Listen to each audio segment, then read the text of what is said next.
Hello, my dear student. Welcome to Balabala's world. Today we will be discuss about regulation of respiration, right? तो देखिए ये जो respiration का regulation है ये दो तरह से होता है। ठीक, कितना तरह से बताइए? दो तरह से होता है। देखिए यहाँ पर ये क्या है? ये मानो कुछ केमिकल है। ठीक, जैसे कि यहाँ पर ये कुछ केमिकल रखा, तो ये एक तरह का होता है केमिकल रेगुलेशन। केमिकल रेगुलेशन दूसरा और एक तरह का रेगुलेशन है। देखिए यहाँ पर ये कौन सा सेल है बताइए? ये आप आराम से देख के बताएंगे कि ये नार्व सेल है, राइट? तो एक तो हुआ आपका केमिकल रेगुलेशन, दूसरा और एक तरह का रेगुलेशन जो है उसको बोलेंगे हम nervous regulation. Nervous regulation, right? अभी जो नर्वस रेगुलेशन ये नार्व है, नार्व सेल है, न्यूरॉन, राइट? अब नर्वस रेगुलेशन जो है हम सबसे पहले फोकस करेंगे नर्वस रेगुलेशन में, राइट? बाद में हम देखेंगे एक एक करके कौन सा केमिकल रेगुलेशन लास्ट में देखेंगे। ठीक, तो पहले सबसे पहले देख लेते कि नर्वस रेगुलेशन कैसे होता है। एक्चुअली ये जो नर्वस रेगुलेशन है ये करता है ब्रेन। नर्वस रेगुलेशन जो है ये ब्रेन करता है। अब देखिए ब्रेन का जो हिस्सा यहाँ पर हमको जानना चाहिए वो मैं यहाँ पर ड्रॉ करूँगा। ठीक, ये देखिए मानिए कि ये ब्रेन का हिस्सा है, राइट? ये मानिए कि ब्रेन है। ठीक, तो ये ब्रेन का ये पोर्शन में इस तरह का ये क्या रहेगा, ये आपको राइट, हाँ, तो यहाँ पर ऐसा रहेगा, राइट? ये मानिए कि ब्रेन है।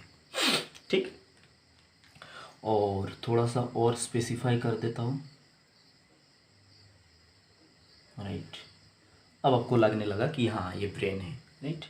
यहाँ पर इस तरह से कुछ ऐसा बना देता हूँ, राइट? ये ब्रेन है। अब देखिए ब्रेन का ये तो हो गया।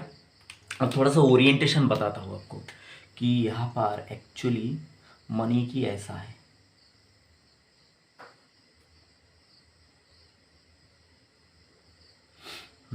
ये क्या है बताइए?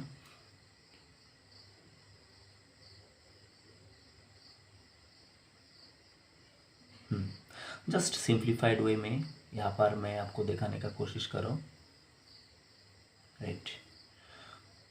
ठीक है ना? ये आपका आईज है, ये है, जस्ट ये ह्यूमन फिगर है। तो ये ब्रेन का बैक हिस्सा, राइट? मतलब ये बैक पोर्शन है। तो ये कौन सा पोर्शन हो गया? इसको बोलेंगे डोर्सल पोर्शन, डोर्सल पोर्शन। और इधर वाला जो साइड है इसको क्या बोलेंगे? ये याद रखिएगा क्योंकि आगे का कॉन्सेप्ट में हमको ये जानना है। ठीक, ये मतलब कॉन्सेप्ट जरूरी होगा। ठीक है, ये डोर्सल और इधर साइड जो साइड में अपना चेस्ट रहता है, बेली रहता है, वो साइड को बोलते हैं वेंट्रल, और बैक पोर्शन को हम क्या बोलते हैं? Dorsal side. ये याद रखिएगा। और यहाँ पर ये जो लॉन्ग ट्यूब है इसको क्या बोलेंगे? Spinal cord. ठीक, और यहाँ पर दो हिस्सा जो बड़ा इंपॉर्टेंट है ब्रेन का, यहाँ पर ये जो हिस्सा है इसको बोलेंगे मेडुला ऑब्लोंगेटा। ठीक, ये जो हिस्सा इसको बोलेंगे मेडुला ऑब्लोंगेटा। और यहाँ पर और एक हिस्सा है ये जो हिस्सा है इसको बोलेंगे पॉन्स वेरोली। क्या बोलेंगे इसको? पॉन्स, सॉरी उल्टा हो गया बच्चों। ये हो गया आपका कौन सा? पॉन्स वेरोली। यहाँ पर मैं रिप्रेजेंट कर देता हूँ पॉन्स VAROLI, पॉन्स वेरोली। और यहाँ पर नीचे जो ड्रॉ किया मैं अलग कलर से दिखा दे रहा हूँ, इसको बोलेंगे मेडुला ऑब्लोंगेटा। ठीक। और पीछे ये जो हिस्सा है इसको तो आप जानते ही है, ये जो हिस्सा है पीछे का ये होता है सेरिबेलम। ये जो पीछे का पोर्शन है ये सेरिबेलम होता है। तो ये हो गया डोर्सल बैक पोर्शन, ये हो गया वेंट्रल पोर्शन।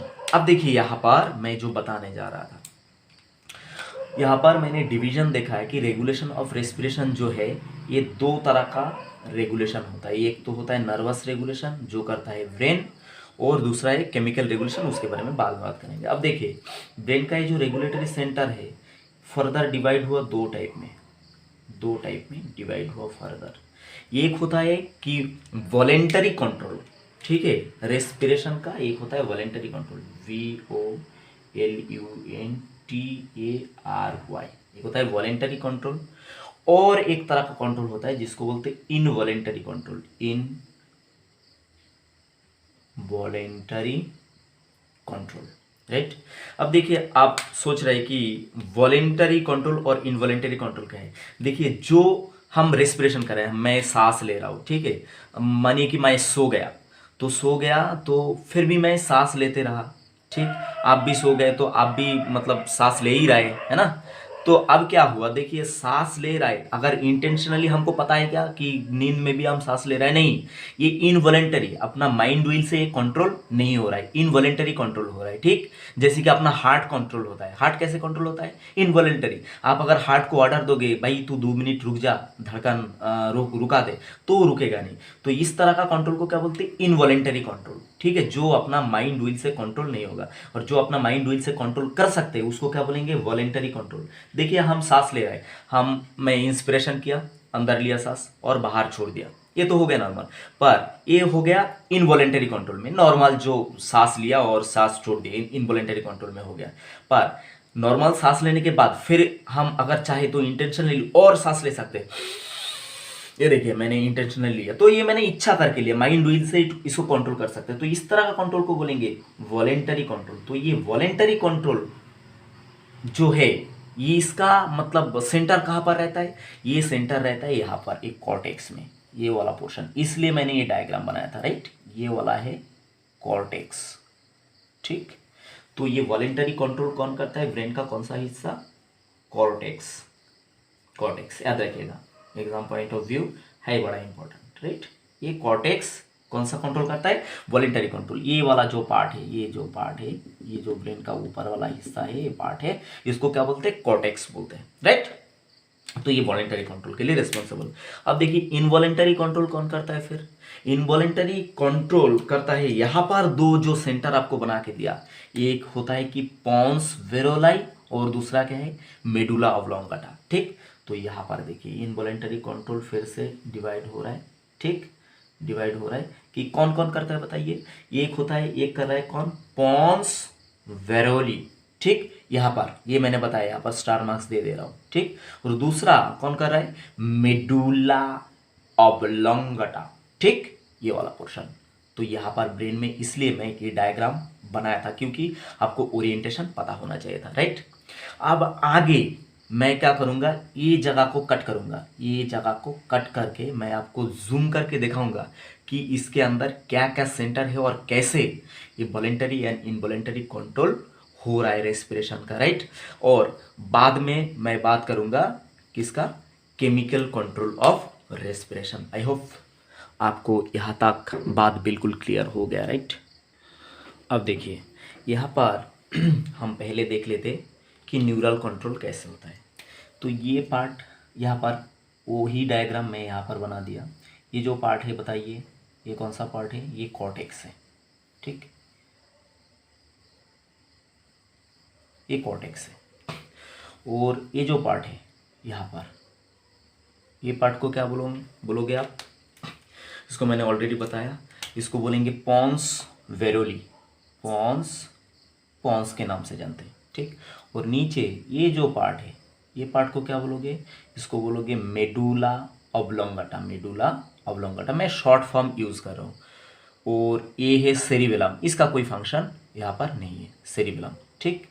तो शॉर्ट में यहाँ पर लिख दे रहा हूँ। और ये कौन है, स्पाइनल कॉर्ड, राइट। तो इसके ऊपर ये पॉन्स वेरोली के ऊपर और एक जगह है और एक सेंटर है, ठीक है, इसका नाम है मिड ब्रेन। ये जगह का क्या नाम है, ये जो पोर्शन बना है इसका नाम मिड ब्रेन। ठीक, तो मैं ये मिड ब्रेन, ये वाला पोर्शन यहाँ से यहाँ तक, ये वाला पोर्शन ठीक कट करके मैं आगे यहाँ पर क्या कर रहा हूँ, जूम कर रहा हूँ। ठीक, ये वाला पोर्शन मैं जूम कर रहा हूँ, नीचे का भी थोड़ा सा ड्रॉ करूँगा। अब देखिए ये जूमिंग पार्ट में आपको क्या क्या मिलता है, एक बार जस्ट फोकस कीजिए। तो यहाँ पर ऊपर मैं आपको ड्रॉ करके दिखाने वाला हूँ।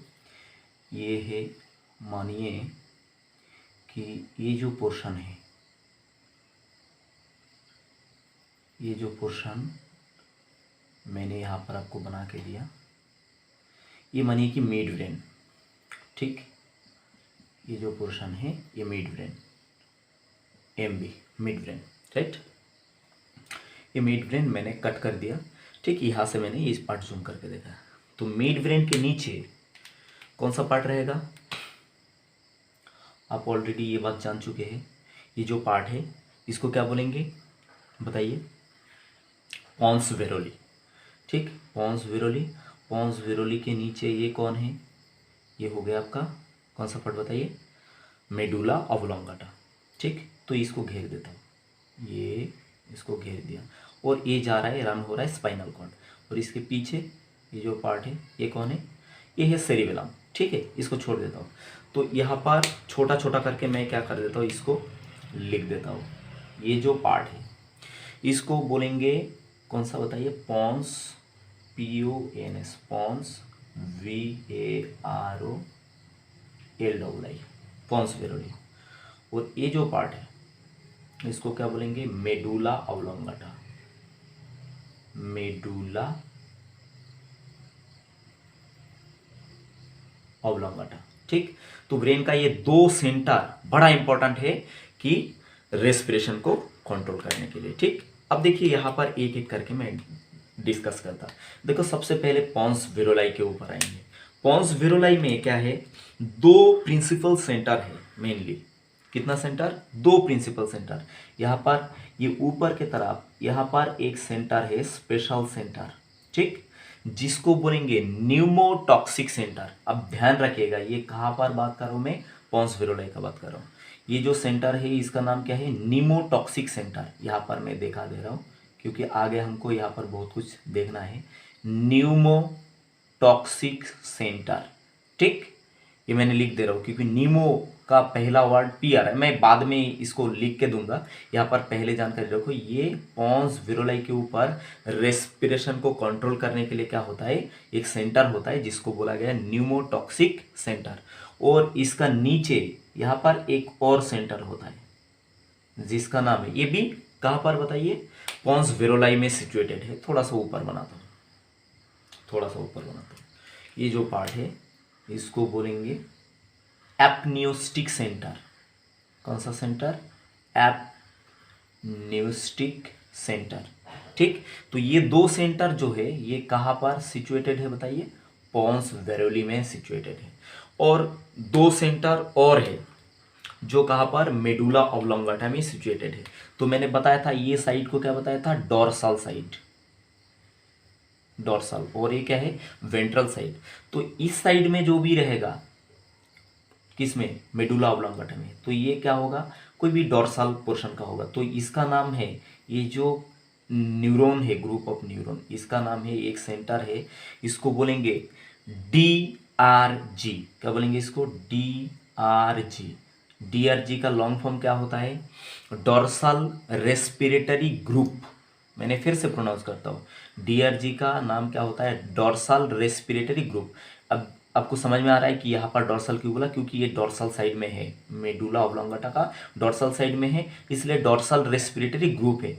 और यहाँ पर इस साइड को क्या बताया मैंने, वेंट्रल। तो यहाँ पर क्या रहेगा, ऑब्वियसली वेंट्रल रेस्पिरेटरी ग्रुप। ये इसका नाम क्या है, इसका नाम हो गया फिर वेंट्रल रेस्पिरेटरी ग्रुप। याद रखिएगा बच्चों। ठीक, तो ये मेनली ये सब सेंटर क्या करता है, रेस्पिरेशन को कंट्रोल करता है। और एक त्रिमेंदस और एक सेंटर होता है, ठीक, जिसको यहाँ पर हमको जानना ही चाहिए। यहाँ पर जस्ट डोर्सल रेस्पिरेटरी ग्रुप के ऊपर यहाँ पर एक स्मॉल सेंटर होता है, ठीक है। ये भी कहाँ पर बताइए, जस्ट किसके, डीजीआर के ऊपर, डोर्सल रेस्पिरेटरी ग्रुप के ऊपर। इसका नाम क्या है, ये बड़ा इंपॉर्टेंट है, इसका नाम होता है प्री बर्जिंगर कॉम्प्लेक्स, प्री बर्जिंगर कॉम्प्लेक्स, ठीक। इसका नाम होता है प्री बर्जिंगर कॉम्प्लेक्स। मैं लिख के दूंगा इसका फुल फॉर्म, पहले प्रोनाउंसिएशन देखो। अब और एक बात है, प्री बर्जिंगर कॉम्प्लेक्स जो है, इसको एक यहाँ से एक जबरदस्त एमसीक्यू पैदा होता है, जिसको बोला जाता है, प्री बर्जिंगर कॉम्प्लेक्स को बोला जाता है पेसमेकर ऑफ रेस्पिरेशन। पेसमेकर आपने सुना होगा, मैंने सर्कुलेशन में पढ़ाया होगा, हार्ट में रहता है, पर जो हार्ट को कंट्रोल करता है, पर रेस्पिरेशन को जो कंट्रोल करता है उसको क्या बोलते हैं, पेसमेकर ऑफ रेस्पिरेशन। और इसको कौन कंट्रोल करता है बताइए, कौन बोलता है इसको, पेसमेकर ऑफ रेस्पिरेशन किसको बोला जाता है, प्री बर्जिंगर कॉम्प्लेक्स, ठीक। तो अब यहाँ पर ये क्लियर हो चुका है आपको मेरे ख्याल से। अब देखिए ये कैसे किसको क्या सिग्नल दे रहा है। तो सबसे पहले क्या होता है, ये जो मैं यहाँ पर पहले फुल फॉर्म लिख देता हूँ, बाद में आप क्या करोगे, कंफ्यूज हो जाओगे। देखो पहले मैंने क्या बताया, PTC, PTC stand for what, PTC. ये जो है इसका नाम क्या है, ये पॉन्स वेरोलाई में सिचुएटेड है, इसका नाम है कौन सा बताइए, pneumotaxic centre, Numa, PNEUMO, Numa, TAXIC, toxic centre, pneumotaxic centre. Centre मैंने लिखा नहीं, आप लिख लेंगे। दूसरा यहाँ पर कौन है, ANC, ANC मतलब इसका नाम है apneustic centre, NEUSTIC, apneustic centre, ठीक। दूसरा बात यहाँ पर मैंने लिखा कि मेडुला ऑब्लोंगाटा में क्या है, डोर्सल साइड में क्या है, डोर्सल, DRG मतलब क्या है, dorsal respiratory group, dorsal respiratory, रेस्पिरेटोरी,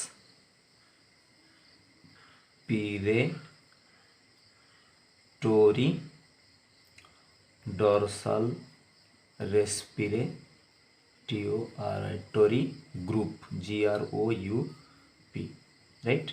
और VRG का मतलब क्या है, VRG इसका मतलब क्या है, इसका मतलब वेंट्रल, वेंट्रल रेस्पिरेटरी ग्रुप, ठीक।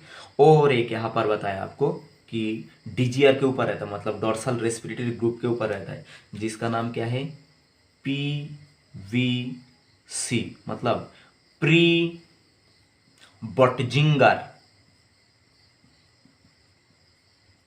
प्री बर्जिंगर कॉम्प्लेक्स, ठीक। तो ये प्री बर्जिंगर कॉम्प्लेक्स को क्या बोला गया, पेसमेकर ऑफ रेस्पिरेशन, बड़ा इंपॉर्टेंट है, याद रखना, ठीक। तो ये अब देखिए कौन कैसे किस तरह से किसको कंट्रोल कर रहा है। अब यहाँ पर इसके साथ साथ दो और डायग्राम मैं पुट करना चाहूँगा, जिससे आपका क्रिस्टल क्लियर आइडिया बने कि किस तरह से ये रेस्पिरेशन एक्चुअली कंट्रोल होता है। तो देखिए यहाँ पर मैं ये क्या बना रहा हूँ, ये आपका चेस्ट बना रहा हूँ, ठीक है। और चेस्ट में क्या होता है, ढेर सारा, मैं सिंप्लीफाइड वे में आपको बना के दिखा रहा हूँ, राइट। ये क्या है, ये चेस्ट है, राइट, इस तरह से नहीं, थोड़ा सा जस्ट सिंप्लीफाइड वे में मैं दिखा रहा हूँ, राइट। हाँ, राइट। तो यहाँ पर एक बोन होता है, आप जानते हैं कि इसका नाम क्या है, स्टर्नम, ठीक, राइट, इसका नाम स्टर्नम। और स्टर्नम से ये रिब क्या होता है, जुड़ा हुआ रहता है, ये रिब स्टर्नम से जुड़ा हुआ रहता है। जस्ट मैंने ये चेस्ट बनाया, राइट, इस तरह से ये चेस्ट है, जस्ट मानो कि ये क्या है, चेस्ट है। और इसके नीचे ही एक और मसल रहता है, जिसका नाम क्या है, डायफ्राम। आपको ये भी सिखाया था मैंने, मानो कि ये क्या है, डायफ्राम, राइट। हाँ, ये मानो कि डायफ्राम, ठीक, जो इंपॉर्टेंट मसल इसके नीचे रहता है। और यहाँ पर चेस्ट के अंदर, यहाँ पर ये क्या है, ये आपका लंग है, ठीक। यहाँ पर ये जो है, यहाँ से ये कौन है, राइट, ट्रकिया एंटर कर रहा है, और यहाँ पर ये क्या है, ये लंग है अंदर। ठीक, इस तरह से मैं दिखा दे रहा हूँ। अब देखिए यहाँ पर और भी थोड़ा चीज़ें है जो आपको बताना चाहिए। यहाँ पर एक इम्पोर्टेंट मसल है रिब के बीच में, जिसका नाम क्या है, इंटरकोस्टल मसल। क्या नाम है बताइए, इंटरकोस्टल मसल। ठीक, तो इंटरकोस्टल मसल दो तरह का होता है, एक है इंटरनल इंटरकोस्टल मसल और एक होता है एक्सटर्नल इंटरकोस्टल मसल। तो ये एक्सटर्नल इंटरकोस्टल मसल, और यहाँ पर बना दे रहा हूँ मैं इंटरनल इंटरकोस्टल मसल। राइट, जो रेस्पिरेशन को क्या करता है, मतलब होने में, रेस्पिरेशन होने में मदद करता है। रेस्पिरेशन मतलब क्या है, inspiration as well as expiration. Previous video में ये सारा डिटेल्स में बताया। और ये क्या है, डायफ्राम। अब देखिए सबसे पहले क्या होता है, बात यहाँ पर ध्यान से देखिएगा बच्चों। सबसे पहले क्या होता है, प्री बोर्जिंगर कॉम्प्लेक्स स्टिमुलेट DRG। कौन किसको मतलब स्टिमुलेट कर रहा है, देखिए ये प्री बोर्जिंगर कॉम्प्लेक्स किसको स्टिमुलेट कर रहा है बताइए, ये स्टिमुलेट कर रहा है DRG, dorsal respiratory group of medulla oblongata. Medulla oblongata में जो डोर्सल रेस्पिरेटरी ग्रुप है, इसको कौन स्टिमुलेट किया, प्री बोर्जिंगर कॉम्प्लेक्स, जिसको मैंने क्या बोला, पेसमेकर ऑफ रेस्पिरेशन। तो ये जब भी स्टिमुलेटेड हुआ, तो ये स्टिमुलेशन किसके थ्रू बताइए, नार्व के दौरान। ये नार्व के दौरान कहाँ चला आया बताइए, ये चला आया यहाँ पर, ये मसल में, चेस्ट का मसल में। तो ये जो मसल मैंने ड्रॉ किया, इसका नाम एक्सटर्नल इंटरकोस्टल मसल। ठीक, तो एक्सटर्नल इंटरकोस्टल मसल क्या हुआ, ये DRG स्टिमुलेटेड होने के वजह से एक्सटर्नल इंटरकोस्टल मसल कॉन्ट्रैक्ट हुआ, और उसके साथ साथ और एक इंपॉर्टेंट मसल कॉन्ट्रैक्शन हुआ, जिसका नाम है डायफ्राम। तो डायफ्राम कॉन्ट्रैक्ट होके ये नीचे की तरफ आ गया, तो चेस्ट में जगह बढ़ गया। और एक्सटर्नल इंटरकोस्टल मसल जब भी कॉन्ट्रैक्ट हुआ, तो ये फैल गया। तो क्या हुआ, इंस्पिरेशन। क्या हुआ बताइए, इंस्पिरेशन हुआ। ठीक, तो DRG क्या करा, जब भी स्टिमुलेटेड हुआ तो क्या हुआ, इसके वजह से INS, इंस्पिरेशन। ठीक, इंस्पिरेशन। ये गया पॉइंट नंबर 1। अब दूसरा पॉइंट क्या है, एपनियोस्टिक सेंटर जो है, यहां पर बताया था मैंने, एपनियोस्टिक सेंटर। राइट, ये देखिए, ये एपनियोस्टिक सेंटर क्या किया, फर्दर स्टिमुलेट DRG। एपनियोस्टिक सेंटर जो है, ये फर्दर किसको स्टिमुलेट किया, DRG को वापस स्टिमुलेटेड कर दिया। Further stimulate DRG to increase depth of inspiration.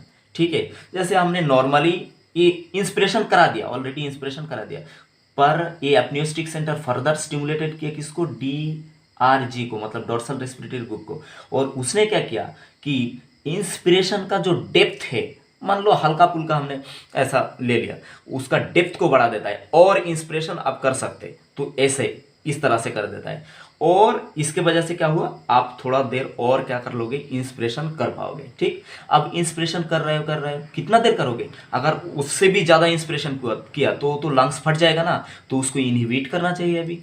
तो इनहिबिट कौन करेगा, पॉइंट नंबर 3। अभी देखिए, ये लिख लीजिएगा बच्चों।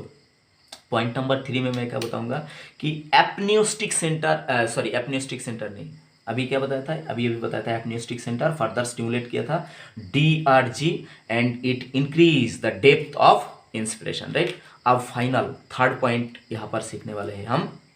तो ये क्या करेगा, देखिए बच्चों, नीमोटॉक्सिक सेंटर एक बताया था, जो कहां पर, पोन्स फेरुलाई में है। अब देखिए नीमोटॉक्सिक सेंटर क्या करेगा, इट इनहिबिट व्हाट, DRG। अब देखिए इंस्पिरेशन तो हो रहा था।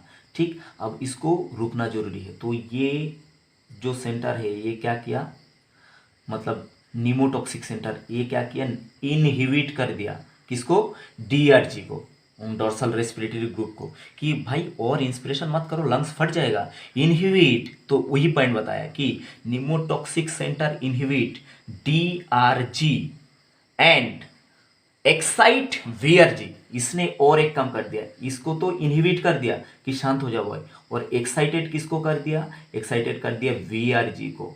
ठीक, वेंट्रल रेस्पिरेटरी ग्रुप।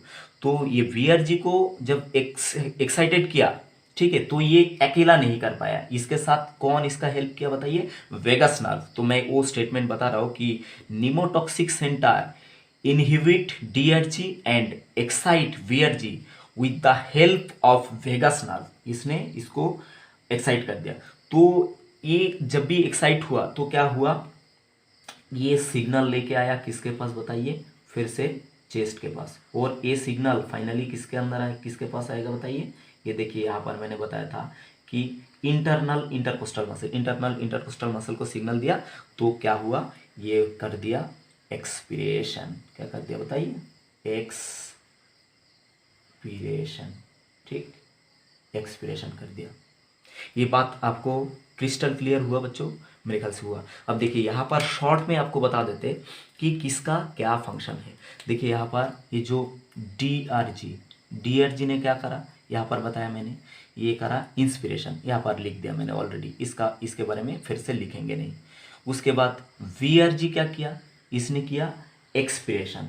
ठीक, VRG जब स्टिमुलेटेड हुआ ये एक्सपिरेशन किया। ठीक, एक्सपिरेशन के साथ साथ ये कभी कभी क्या करता है, इंस्पिरेशन भी कर लेता है, इंस्पिरेशन भी कर लेता है। ठीक, तो मेनली क्या पूछा जाता है कि ये एक्सप्रेशन के लिए रिस्पॉन्सिबल रहता है। ठीक है, चलो ये छोड़ो। दूसरा बात, ये DRG गया और VRG गया। अब दूसरा यहाँ पर क्या गया, ये गया नीमोटॉक्सिक सेंटर। फिर नीमोटॉक्सिक सेंटर क्या करता है, लिमिट इंस्पिरेशन। नीमोटॉक्सिक सेंटर जो है ये क्या करता है, लिमिट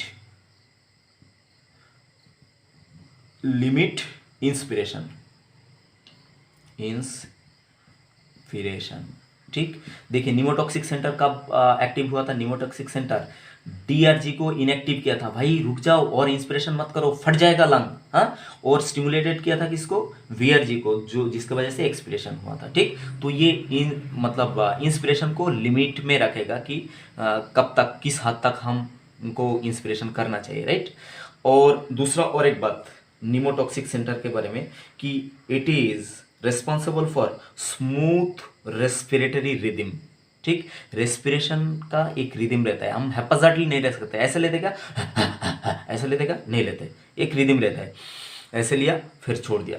ठीक, ये स्मूथ मतलब जो रेगुलेशन ये कौन करता है बताइए, ये इसको क्या करता है, नीमोटॉक्सिक सेंटर। अब देखिए यहाँ पर एक स्ट्रेंज सेंटर है जिसका नाम क्या है बताइए, एपनियोस्टिक सेंटर। ये मैंने क्या बताया, ये एक मतलब अजीब सेंटर है, स्ट्रेंज, ठीक है, सेंटर है। ये क्या है, इसको हाइपोथेटिकल सेंटर भी बोला जाता है क्योंकि इसका अभी तक जो फंक्शन है, प्रॉपर फंक्शन, ये वेल नोन नहीं है, वेल अंडरस्टूड नहीं है। ठीक है, इसलिए इसको क्या बोला जाता है, हाइपोथेटिकल सेंटर। तो ये क्या करता है, फिर भी मैंने आपको ये बता दिया था, ये जो एपनियोस्टिक सेंटर ये क्या करता है, डेप्थ ऑफ इंस्पिरेशन, ये कंट्रोल करता है depth of inspiration, DEPTH, depth of inspiration, right, ये बात। और यहाँ पर कौन बच गया फिर, ये प्री बोर्जिंगर कॉम्प्लेक्स, जिसको मैंने क्या बताया कि it is pacemaker of respiration, right, इसको रेस्पिरेशन का पेस मेकर बोला जाता है। अब ये बात मेरे ख्याल से आपको क्लियर हो गया, राइट। अब आगे देखते हैं कि क्या है कॉन्सेप्ट। हाँ बच्चों, यहाँ पर और एक बात, जैसे कि मैंने यहाँ पर बताया कि पॉन्स वेरोली एक सेंटर है ब्रेन का, और एक सेंटर कौन है, यहाँ पर देखा है मेडुला ऑब्लोंगेटा, जो आपको क्लियरली देखा है, ये है पॉन्स वेरोलाई, ये पॉन्स वेरोलाई, और ये है मेडुला ऑब्लोंगेटा। तो पॉन्स वेरोलाई में कौन सा सेंटर है, ये आपको एग्जाम में पूछा जाता है। तो पॉन्स वेरोलाई में कौन सा सेंटर है, मैंने बताया यहाँ पर सेंटर है नीमोटॉक्सिक सेंटर, नीमोटॉक्सिक सेंटर, राइट। और मेडुला ऑब्लोंगेटा में कौन सा सेंटर है, इसको बोलते हैं रेस्पिरेटरी रिदम सेंटर। क्या बोलते हैं इसको, respiratory rhythm centre, respiratory rhythm centre, respiratory rhythm centre, ये बात याद रखिएगा। और पॉन्स वेरोलाई के अंदर और एक सेंटर है जिसका नाम क्या बताया था मैंने, एपनियोस्टिक सेंटर, राइट। तो ये किसका क्या फंक्शन है मैंने ऑलरेडी आपको डिस्कस कर दिया। I hope it crystal clear to you. आगे देखते हैं क्या है। देखिए बच्चों, यहाँ पर ये कॉन्सेप्ट मेरे ख्याल से आपको क्लियर हो गया। तो मैं एक क्वेश्चन आपको कराना चाहूँगा जो प्रीवियस ईयर नीट में पूछा था। देखिए कितना आसान है। During exercise and rapid breathing which centre is stimulated. तो मैं यहाँ पर ऑप्शन देता हूँ, एक DRG, एक होता है VRG, एक होता है एपन्यूस्टिक सेंटर, और एक होता है मान लो कि न्यूमोटॉक्सिक सेंटर। ठीक, तो आप बताएंगे कि ये चार में से जब हम एक्सरसाइज करते हैं या तो रैपिड ब्रीदिंग करते हैं तो कौन सा सेंटर स्टिमुलेटेड होता है। ठीक, तो आप जान चुके हैं कि DRG जो है ये किसके लिए रेस्पॉन्सिबल, आपको मैं ऑलरेडी बात कर चुका हूँ। VRG किसके लिए रेस्पॉन्सिबल, एपनिस्टिक सेंटर किसके लिए रेस्पॉन्सिबल, और निमोटॉक्सिक सेंटर किसके लिए रेस्पॉन्सिबल। तो ये क्वेश्चन का आंसर बताना है। चलो मैं कुछ और लॉजिक आपको बताता हूँ। देखिए मानिए कि ये अपना रेस्पिरेटरी वॉल्यूम एंड कैपेसिटी देख रहा है। ठीक, तो यहाँ पर ऐसे मैंने डायग्राम बनाया था। तो यहाँ पर ये क्या था, नॉर्मल टाइडल वॉल्यूम जो कितना था 500 ml, कितना था बताइए 500 ml नॉर्मल टाइडल वॉल्यूम था। ठीक, ये नॉर्मल ब्रीदिंग के समय। अब जब एक्सरसाइज करोगे तो आपका ब्रीदिंग क्या हो जाएगा, रैपिड हो जाएगा, रैपिड ब्रीदिंग हो जाएगा। ध्यान से समझो, तो उस समय टाइडल वॉल्यूम कैसा हो जाएगा, ऐसा ऐसा छोटा छोटा हो जाएगा। ठीक, मतलब आप क्या कर रहे हैं यहाँ पर, इंस्पिरेशन कम कर रहा है, एक्सप्रेशन ज़्यादा कर रहा है। ठीक है, हिसाब से कम क्या कर रहे हैं आप, इंस्पिरेशन कर रहा है। ठीक, तो यहाँ पर आपका कौन सा सेंटर मतलब एक्टिव होगा बताइए, VRG। ये क्वेश्चन पूछा था, देखिए कितना सिंपल था क्वेश्चन। ठीक, अब VRG क्यों एक्टिव होगा, क्योंकि ये क्या होता है, मतलब इंस्पिरेशन तो कराता नहीं, एक्सप्रेशन करा था, मैंने अभी अभी एक्सप्लेन करा था। और यहाँ पर क्या हो रहा है बताइए, नॉर्मल टाइडल वॉल्यूम 500 ml, तो इस तरह से जा रहा था टाइडल वॉल्यूम। अब ये क्या है, एक्सरसाइज की वजह से आपका ब्रीदिंग रैपिड हो गया, तो जितना आपको टाइडल वॉल्यूम लेना चाहिए उतना तो ले नहीं रहा है आप। ठीक है, और क्या कर रहा है, मतलब आप इनहिलेशन के ज़्यादा कम कर रहा है, इनहिलेशन कम कर रहा है और एक्सलेशन ज़्यादा कर रहा है। तो कौन सा सेंटर एक्टिव होगा बताओ, ये होगा VRG। राइट, तो ये क्वेश्चन पूछा था प्रीवियस ईयर नेट में। अब देखिए कुछ और बातें हैं। जो एडल्ट है, ADULT, एडल्ट ह्यूमन बीइंग, ये पर मिनट कितना बार क्या करते, ब्रीदिंग करते बताओ, 12 to 16 टाइम पर मिनट, 12 to 16 टाइम पर मिनट क्या करते हैं, ब्रीदिंग करते हैं। ठीक, ये बात याद रखिएगा, एडल्ट नॉर्मल जो एडल्ट है वो करता है।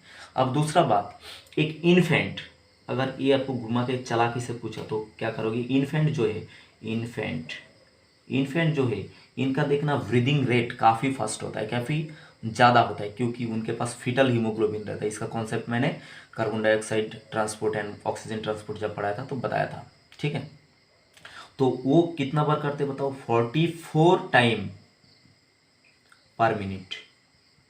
ठीक, काफ़ी ज़्यादा बार करते। अब देखिए यहाँ पर नॉर्मल जो इंस्पिरेशन, नॉर्मल इंस्पिरेशन, इंस्पिरेशन ये कितना समय लेके होता है, नॉर्मल एक बार जब इंस्पिरेशन करते तो ये करीबन 2 सेकेंड, मतलब क्या होता है, समय लेके इंस्पिरेशन नॉर्मली होता है। और नॉर्मल एक्सपिरेशन कितना होता है, नॉर्मल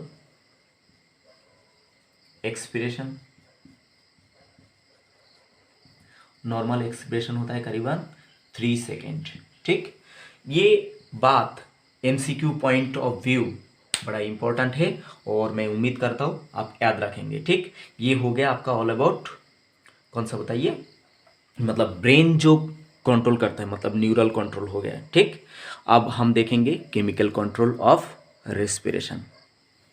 हाँ, तो केमिकल रेगुलेशन ऑफ रेस्पिरेशन, तो chemical regulation occur by large number of chemoreceptor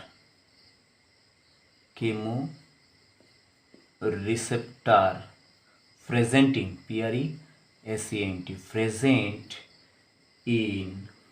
present in where, एक तो है carotid body, CAROTID, carotid bodies, और दूसरा कहाँ पर बताओ, aortic body, AORTIC, aortic, BODIES। ठीक, तो बच्चों यहाँ पर आप घबराना मत, ये बड़ा इजी है।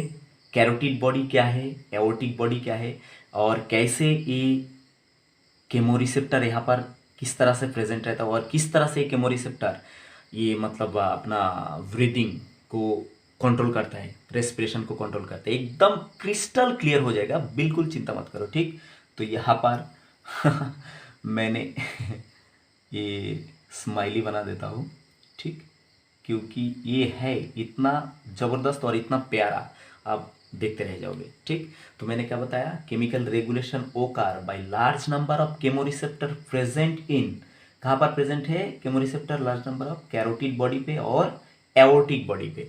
और ये मैं आगे थोड़ी थोड़ी देर में ही बताने वाला हूँ, एकदम बिल्कुल पानी जैसा क्लियर हो जाएगा।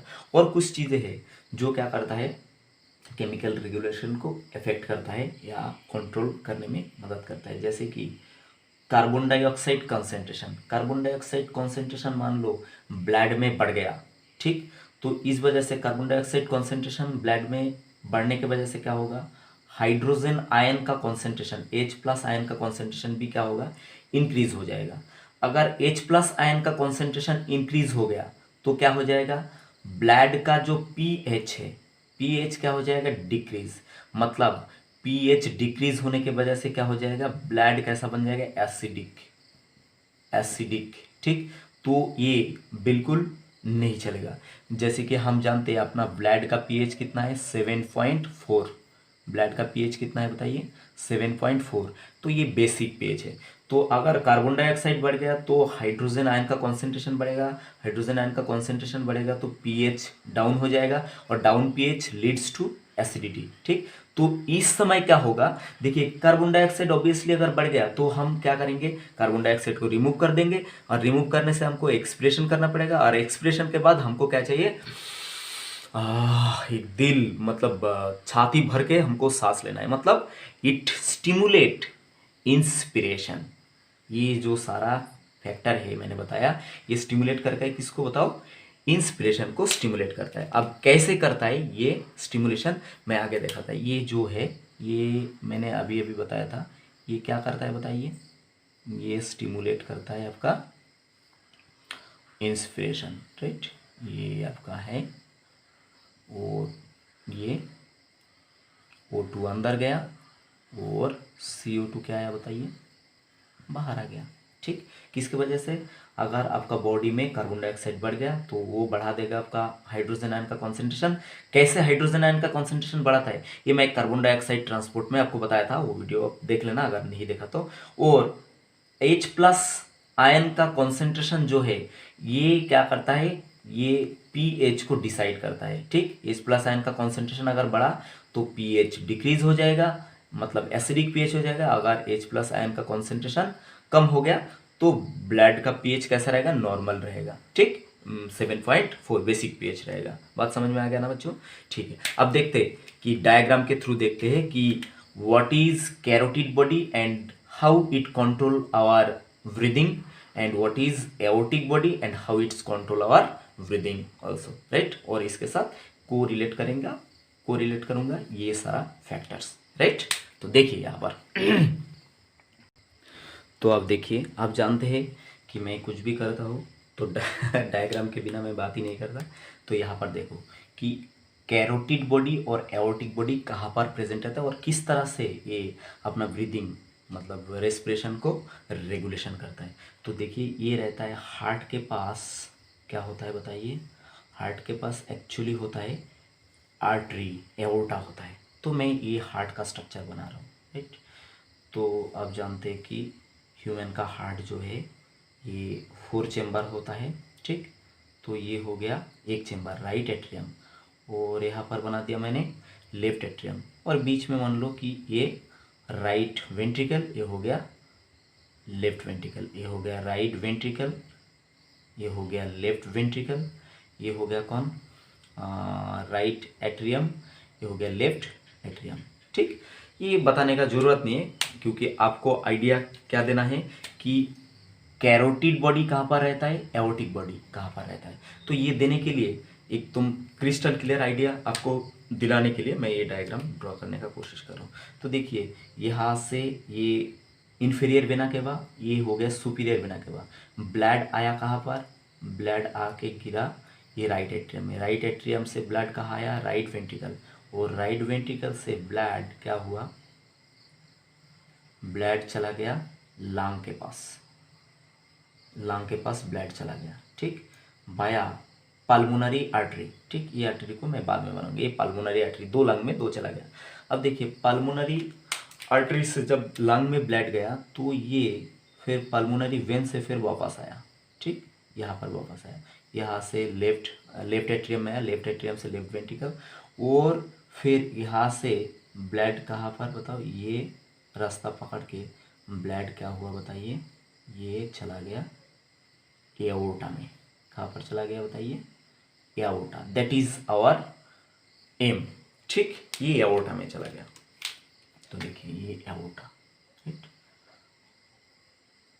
हाँ, ये पल्मोनरी आर्टरी, राइट, और ये हो गया अपना कौन, एओर्टा, ये हो गया अपना AORTA। ठीक, तो आपको यहाँ पर दिखने को मिल रहा है कि एओर्टिक बॉडी बताया, कैरोटिड बॉडी बताया, तो आपको ऑब्वियसली पता चल गया कि एओर्टिक बॉडी जो है ये कहाँ पर रहने वाला, एओर्टा में। कहाँ पर रहने वाला बताइए, ये जो एओर्टा है, एओर्टा के ऊपर एओर्टिक बॉडी रहने वाला है। तो ये भी मैं जब आपको सर्कुलेशन पढ़ाया था तो आपको मैं बताया था कि यहाँ पर 3 और क्या होता है, आर्टरी यहाँ पर रिलीज होता है, 3 ऐसा आर्टरी। तो ये जो आर्टरी है पहले वाला, ठीक, यहाँ पर मैं इधर देखा देता हूँ, ये आर्टरी का नाम होता है कौन सा, ये एओर्टा से ही ये सारा रिलीज होता है, ये एओर्टा से ही डिवाइड होता है। ठीक, तो पहला वाला ये जो कौन सा साइड में, लेफ्ट साइड में जो पहले वाला मतलब आर्टरी है जो मेन एओर्टा से रिलीज हुआ, इसका नाम होता है लेफ्ट सब क्लेवियन आर्टरी। क्या नाम होता है, लेफ्ट सब क्लेवियन आर्टरी, राइट। इसका कोई मतलब नहीं हमसे हमारे पास, ठीक है। और ये जो बीच में मिडिल वाला है ये क्या होता है, ये आगे जाके इस तरह से क्या होता है, बाइफरकेट हो जाता है, इस तरह से आगे जाके बाइफरकेट हो जाता है। ठीक, तो ये जो बाइफरकेशन है यहाँ पर रहता है कौन बताइए, ये जगह पे ये जो गोला स्ट्रक्चर है ये होता है कैरोटिड बॉडी। क्या होता है ये होता है carotid body, carotid TID, carotid BOD, carotid body. ठीक, तो ये जो आर्टरी है इनका नाम क्या है, इनका नाम हो गया कॉमन कैरोटिड आर्टरी। क्या नाम हो गया इसका, इसका नाम हो गया कॉमन कैरोटिड आर्टरी। आप लिख लेंगे मेरे ख्याल से, इसका नाम कॉमन कैरोटिड आर्टरी। और किस तरह का कॉमन कैरोटिड आर्टरी, ये देखिए लेफ्ट साइड में है, तो ये हो गया लेफ्ट कॉमन कैरोटिड आर्टरी। ठीक, तो लेफ्ट कॉमन कैरोटिड आर्टरी जब आगे जाके बाइफर्केशन होता है तो बाइफर्केशन में यहाँ पर एक स्ट्रक्चर मिलता है, ओवल स्ट्रक्चर, जिसका नाम क्या है, कैरोटिड बॉडी। और यहाँ पर और एक बच गया, देखिए ये जो है इसका मतलब ये क्या है, यहाँ पर और एक आर्टरी बच गया, ये आगे जाके क्या होता है, यहाँ पर एक बाइफर्केशन देता है। तो ये बाइफर्केशन को इसको क्या बोलते बताइए, जैसे कि यहाँ पर बताया था लेफ्ट सब क्लेवियन वेन, तो ये हो गया राइट सब क्लेवियन क्या हो गया, सॉरी ये हो गया, ये था लेफ्ट सब क्लेवियन आर्टरी, तो ये हो गया राइट सब क्लेवियन आर्टरी, राइट। और ये आगे फिर बढ़ेगा, आगे बढ़ के ये फिर से क्या होगा,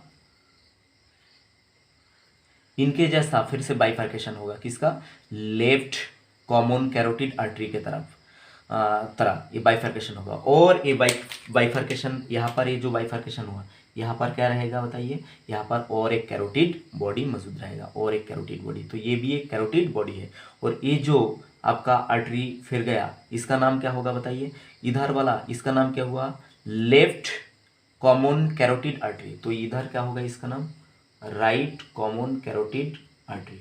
ठीक, लेफ्ट साइड आप समझ ही लेते हैं। तो ये हो गया कैरोटिड बॉडी जो लेफ्ट कॉमन कैरोटिड आर्टरी के बाइफर्केशन में रहता है और राइट कॉमन कैरोटिड आर्टरी के बाइफर्केशन में रहता है। ये जो दो स्ट्रक्चर है इसको बोलते हैं कैरोटिड बॉडी। ये क्या करता है, रेगुलेशन करने वाला है किसको बताइए आपका रेस्पिरेशन को। और यहाँ पर मैंने एओर्टिक बॉडी को खाली बताया पर दिखाया नहीं कि कहाँ पर रहता है। तो ये एओर्टिक बॉडी मैंने बताया था कहाँ पर रहेगा, एओर्टा में रहेगा। तो ये जगह पे क्या रहेगा बताइए, एओर्टिक बॉडी। ये क्या है, इसका नाम है एओर्टिक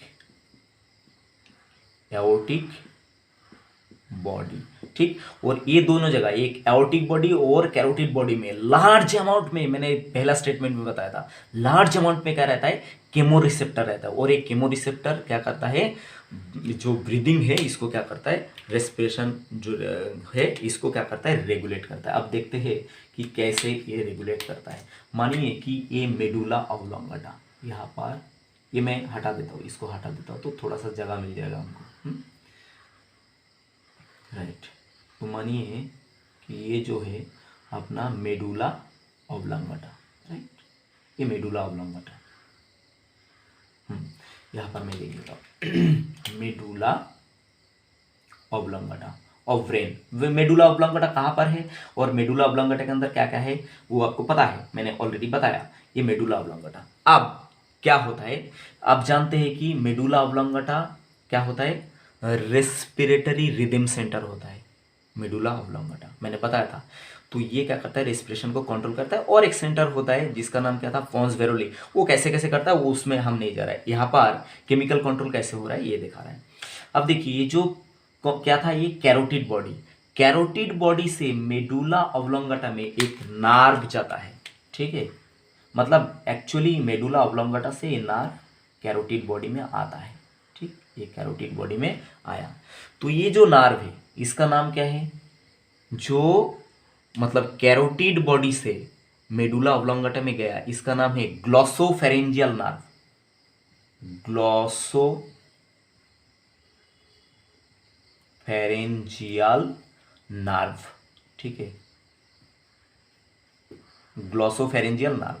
ठीक, तो ये ग्लॉसोफेरेंजियल नर्व जब क्या है मेडुला ऑब्लोंगेटा में जाएगा तो क्या करेगा, ये मतलब अपना जो ब्रीदिंग है इसको कंट्रोल कर लेगा। और यहाँ से और कौन था बताइए, ये था कौन, एओर्टिक बॉडी।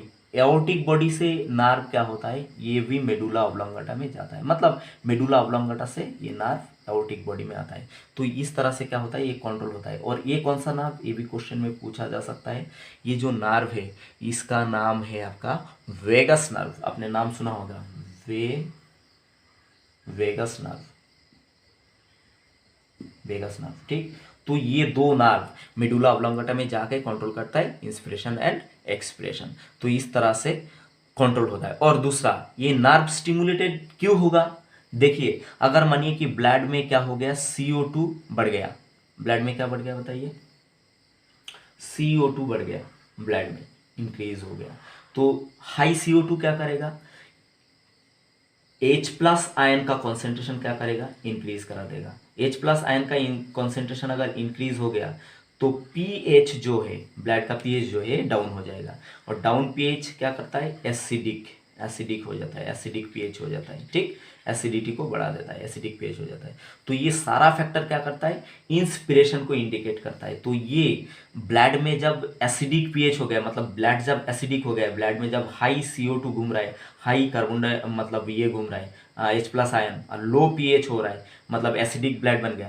तो ये जो केमोरिसेप्टर है, मतलब aortic body and carotid body stimulated हो जाता है कि भाई इंस्पिरेशन करो। ठीक है, ये कार्बन डाइऑक्साइड का लोड काफ़ी ज़्यादा हो गया ब्लड में, तो ये क्या बताइए, ये कैरोटिड बॉडी सिग्नल देता है वाया ग्लॉसोफेरेंजियल नर्व, एंड ये जो एओर्टिक बॉडी ये सिग्नल देता है वाया वेगस नर्व। किसको सिग्नल देता है, मेडुला ऑब्लोंगाटा की इंस्पिरेशन करो, रैपिडली इंस्पिरेशन करो और एक्सप्रेशन करो, राइट। तो इस तरह से क्या होता है, केमिकल रेगुलेशन अपना बॉडी में हो जाता है। बात क्रिस्टल क्लियर हुआ बच्चों? मेरे ख्याल से ये क्रिस्टल क्लियर है, राइट। आगे कुछ बातें हैं जो अभी अपडेट करूंगा आपको। अब यहाँ पर एक बात देखेंगे कि condition when artificial respiration require, कौन सा जीवन काल में ऐसा कौन सा कंडीशन आ जाता है जिस समय आर्टिफिशियली रेस्पिरेशन करने का ज़रूरत पड़ जाता है, ठीक है। वो तो खुद आर्टिफिशियल रेस्पिरेशन तो खुद नहीं किया जाता, बाहर से दिया जाता है। देखिए, और उससे पहले बच्चों, आप अगर मेरा चैनल पे नया हो तो सब्सक्राइब कर दो, और जो आपका फ्रेंड रियली बायोलॉजी सीखना चाहते हैं उसको मेरा चैनल को प्रमोट करो, ठीक है, for promotion of Bala biology world. और लगे रहो और जुड़े रहो बाला फैमिली के साथ, बाला बायोलॉजी वर्ल्ड के साथ, राइट। तो ये मेरा गुजारिश है आपसे, राइट। अब देखिए, तो कौन सा कंडीशन में आर्टिफिशियल रेस्पिरेशन हो जाएगा बच्चों? ये एक तो है ड्राउनिंग, अगर कोई पानी में डूब गया, डूब जाने से उसके मुंह में पानी भर गया, लंग्स में, फेफड़े में पानी भर जाने से क्या होता है, वो ब्रीद नहीं कर पाता, तो सेंसलेस हो जाता है। तो उस समय उसको बाहर ला के क्या किया जाता है, उसका मुंह में मुंह डाल के बाहर से क्या होता है, हवा ब्लो किया जाता है, रेस्पिरेशन, ब्रीदिंग किया कराया जाता है। तो ये आर्टिफिशियल रेस्पिरेशन उस समय में किया जाता है। दूसरा, किसी को अगर इलेक्ट्रिक शॉक लगा तो शॉक की वजह से हार्ट काम करना बंद कर देते हैं, ठीक है, हार्ट धड़कना बंद कर देते, तो रेस्पिरेशन, ब्रीदिंग भी नहीं हो पाता। तो उस समय अगर मुंह में मुंह लगा के हवा ब्लो किया या उसका चेस्ट पे, छाती पे ऐसे ऐसे दबाया, तो क्या होता है, वो फिर से हार्ट धड़कने लगता है और ब्रीथ करने लगता है, ठीक, उस समय। उसके बाद एक्सीडेंट में भी क्या होता है, हार्ट ब्लॉक हो जाता है, ठीक, हार्ट अटैक हो जाता है, मतलब ब्लॉक हो जाता है। तो उस समय क्या हो जाता है, हवा ब्लो करना चाहिए, मतलब मुंह में मुंह लगा के आर्टिफिशियल ब्रीथ करना चाहिए। गैस पॉइजनिंग से क्या होता है, मतलब लोग सेंसलेस हो जाता है, मतलब भोपाल में जो हुआ था उस समय बहुत लोगों का मौत भी हो गया, ठीक, भोपाल गैस ट्रेजेडी जो है। तो उस समय भी क्या है, ये मतलब आर्टिफिशियल ब्रीथ कर सकते हो। और एनास्थेशिया जब देते हैं, बड़ा बड़ा मेजर ऑपरेशन में एनास्थेशिया देते हैं, तो उसमें भी क्या हो जाता है, मतलब सेंसलेस हो जाता है और सेंस नहीं रहता। तो उस समय भी क्या होता है, जब सेंस वापस लाना है तो क्या होता है, आर्टिफिशियली ब्रीथ कराया जाता है। अब देखिए, ये तो हो गया बेटा। अब हमको और कुछ, बस लेक्चर का एंड में आ गया मेन थीम तो हमारा हो गया। अब देखिए, फिर भी कुछ एडिशनल जो चीज़ें हैं जो एग्जाम में पूछा जाता है नीट के लिए, जो बड़ा इंपॉर्टेंट है, ठीक, तो ये और डिस्कस करना चाहिए। अब देखिए, यहाँ पर एक्सरसाइज एंड रेस्पिरेशन, इसके बीच में ऑब्वियसली एक्सरसाइज जब करेंगे तो रेस्पिरेशन हमको क्या चाहिए, हम ज़्यादा करते हैं, मतलब जो अपना आदान प्रदान है ऑक्सीजन और कार्बन डाइऑक्साइड का, ठीक, इंस्पिरेशन एंड एक्सपिरेशन, तो वो फास्ट हो जाता है। तो एक्सरसाइज और रेस्पिरेशन के साथ क्या रिलेशन है? देखिए, तो ये 3 टाइप में एक्सरसाइज को डिवाइड किया गया है। एक तो होता है नंबर 1, जब आप सीवियर एक्सरसाइज करेंगे, SEVER, सीवियर एक्सरसाइज जब करेंगे, तो ये क्या होता है, short, SHORT, short, SHORT, short time तक क्या कर सकते हो, शॉर्ट टाइम ही क्या कर सकते हो, आप सीवियर एक्सरसाइज कर सकते हो। जैसे कि इसका बेस्ट एग्जांपल क्या है, आपने अगर 100 मीटर टू 400 मीटर एकदम तेजी से रन करा, ठीक, तो ये होता है सीवियर एक्सरसाइज। उसके बाद ये वेस्ट होता है, ये अगर रन किया आपने, रनिंग किया, ठीक, तो ये वेस्ट होता है। उसके बाद अगर फिर से आपको दौड़ाया गया वो तेजी से, तो क्या होगा, मतलब कुछ ना कुछ खराब हो जाएगा, वो मतलब अच्छा नहीं है, तो ये सीवियर एक्सरसाइज बोला जाता है। अब दूसरा, इस समय क्या होगा, एग्जॉस्ट हो जाता है, मतलब इतना दौड़ने के बाद आदमी क्या हो जाता है, एग्जॉस्ट हो जाता है, मतलब रेस्ट करना एकदम कंपलसरी हो जाता है। 2 नंबर पे जो है मॉडरेट एक्सरसाइज, मॉडरेट एक्सरसाइज, तो ये क्या होता है, ये होता है थोड़ा सा क्या बताइए, लॉन्ग टाइम तक मॉडरेट एक्सरसाइज हो जाता है। अब इसका एग्जांपल क्या है, जैसे कि आपने थोड़ा सा फास्ट वॉकिंग किया, फास्ट वॉकिंग या तो slow running, SLOW, slow running, ठीक, धीरे धीरे आप दौड़ रहे, आप तेजी से चल रहे, तो ये देखना आप लॉन्ग टाइम तक कर सकते हो, ठीक है। और करने के बाद एकदम एंड में आपको एग्जॉस्शन होगा, तब आपको क्या, बहुत देर तक करने के बाद आपको रेस्ट लेना पड़ेगा। और 3 नंबर का जो है वो क्या है बताइए, माइल्ड एक्सरसाइज, बहुत कम, MILD, माइल्ड एक्सरसाइज। तो माइल्ड एक्सरसाइज चलेगा बहुत देर तक, ठीक। जैसे कि यहाँ पर क्या है, simple walking, example simple walking, ठीक। और इसमें क्या होता है, इसमें एक खास बात है कि इसमें एग्जर्शन नहीं होता। आपको मतलब सिंपल वॉक कर रहे हैं तो आपको रेस्ट लेने का कोई ज़रूरत नहीं है, ठीक। अब आगे देखते हैं, कुछ और इंपॉर्टेंट आइडिया आगे आपके लिए वेट कर रहे हैं, राइट। अब लास्ट में हम देखेंगे बेटा कि फंक्शन ऑफ रेस्पिरेशन, ठीक। Function of respiration, right. क्या क्या फंक्शन, हम रेस्पिरेशन क्यों करते हैं। नंबर 1, ये रेस्पिरेशन जब हम करते हैं तो क्या होता है, energy production, ENERGY, energy production, ठीक। आप जानते हैं कि ये जो सेल है, सेल के अंदर जो रेस्पिरेशन होता है उसको बोलते हैं सेलुलर रेस्पिरेशन। और फूड मॉलिक्यूल जो है सेल के अंदर, ये क्या होता है, ऑक्सीजन जब आते हैं तो फूड मॉलिक्यूल, जैसे कि मान लो कि ग्लूकोज, इसका क्या होता है, ऑक्सीडेशन, ऑक्सीजन का प्रेजेंस में। तो ये ग्लाइकोलाइसिस में जाता है, ग्लाइकोलाइसिस के बाद क्या होता है, क्रेब्स साइकिल को फॉलो करता है, क्रेब्स साइकिल के बाद इलेक्ट्रॉन ट्रांसपोर्ट चेन में जाता है। तो वो तो बाद का प्रोसेस है, मैं बताना नहीं चाहूँगा कि, तो मान लो कि ये जो सेलुलर रेस्पिरेशन, इसमें क्या होता है, ऑक्सीजन लगता है और इसके सहारे में क्या तैयार होता है, ATP या एनर्जी मॉलिक्यूल। क्या तैयार होता है बताइए, एडिनोसिन ट्राइफॉस्फेट, ये एनर्जी मॉलिक्यूल तैयार होता है और यही एनर्जी से अपना बॉडी चलता है। तो सबसे पहले मोटो ये है कि ये जो रेस्पिरेशन, इसके लिए क्या होता है, एनर्जी प्रोडक्शन होता है। दूसरा बात, ये एक्सक्रिएशन होता है, एक्सक्रिएशन, ठीक। देखना, हम जब इंस्पिरेशन कर रहे हैं, अंदर ऑक्सीजन ले रहा है तो ऑक्सीजन हम इंटेक कर रहे हैं, पर टिश्यू ने, ये सेलुलर रेस्पिरेशन की वजह से क्या होता है, टिश्यू पैदा करता है कार्बन डाइऑक्साइड।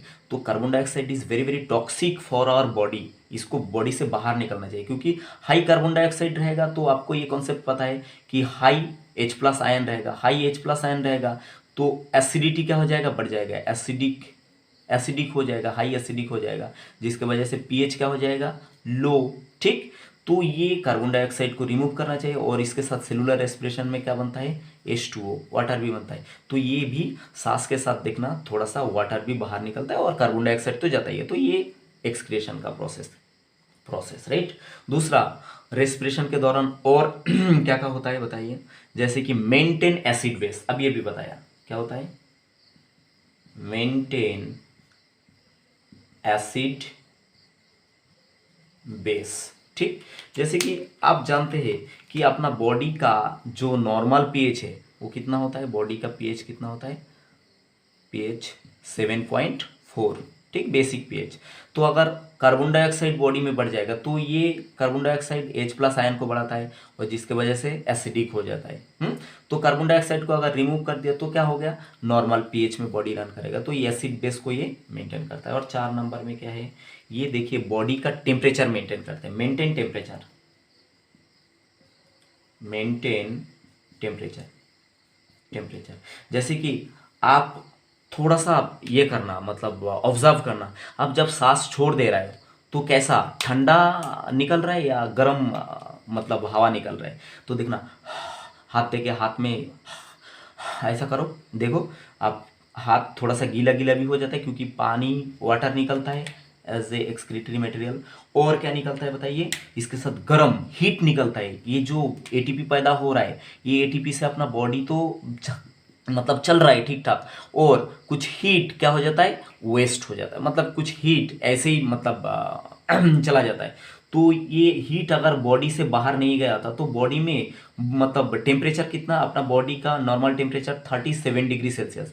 तो ये 37 डिग्री टेम्परेचर बॉडी का कैसे मेंटेन होता है कि देखना, हम जब क्या करते, एक्सपिरेशन करते, मतलब सांस छोड़ देते तो इसके साथ गर्म हवा निकलता है। तो ये हमारा बॉडी टेम्परेचर 37 डिग्री बनाए रखने के लिए क्या करता है, मदद करता है। तो ये है फंक्शन ऑफ रेस्पिरेशन। अब बच्चों, आपके लिए 2 क्वेश्चन मैं छोड़ देना चाहूँगा, ठीक।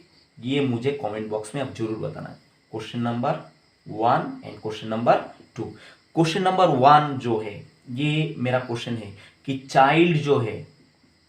चाइल्ड कितना बार ब्रीथ करता है पर मिनट, ठीक। और क्वेश्चन नंबर 2 जो है प्री बोर्जिंगर कॉम्प्लेक्स को क्या बोला जाता है, ठीक, ये मुझे जरूर कमेंट बॉक्स में बताना। तो बच्चों, I hope you enjoy lot and it makes sense. Thank you for watching. Like, comment, share and subscribe my channel, support Walla Wall's World, right? Thank you. Bye.